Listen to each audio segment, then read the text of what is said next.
দীর্ঘ 23 বছর ধরে আমি স্কুলের শিক্ষকতা করে আসছি। এর প্রতি হলে আমি স্কুল থেকে একটি টাকা পাই না। আমার জীবনটা তো শেষ করেছি, আমার মেয়েদের জীবনটাও আমি শেষ করে ফেলেছি।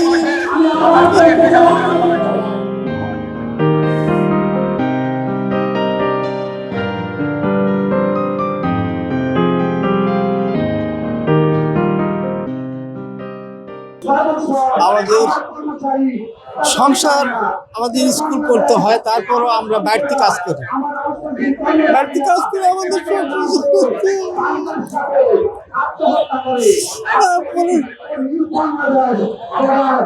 আমাদের যে ছেলে মেয়ে আছে তাদের আশা, তাদের যে স্বপ্ন আমরা পূরণ করতে পারি না।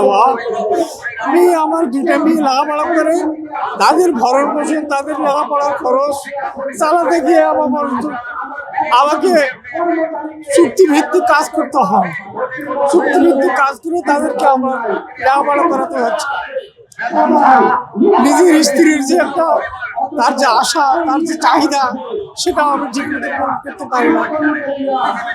দীর্ঘ 23 বছর ধরে আমি স্কুলের শিক্ষকতা করে আসছি।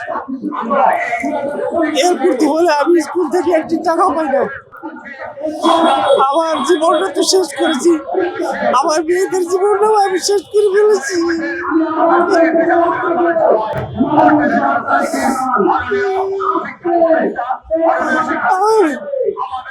ঢাকাতে এসেছি, এ যাবৎ বোধহয় 5 থেকে 7 বার ঢাকাতে এসেছি আমি আন্দোলন করে। এর আগে রমজানের 17 দিন রমজানের রোজা রেখেছি, এখানে ঈদ করেছি, তারপরও কোনো কিছু হয় নাই। এরপরেও 14 দিন থেকে গেছি, এরপরে এর আগে 8 দিন থেকে গেছি, আবার আসছি। আবার 4-5 দিন হলো কেন আসা।